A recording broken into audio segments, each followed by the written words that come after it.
Hello, in this video I'm going to show you how to enable always on display on the Samsung Galaxy S25 Plus.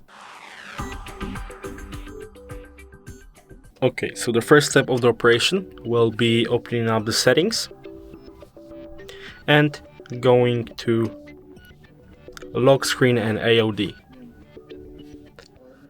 Here, scroll down a little bit until you see always on display.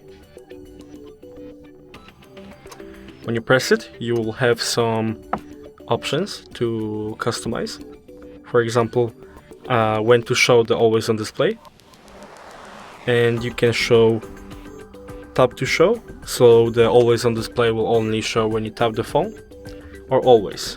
I'll set it to always and show you that the always on display is in fact running.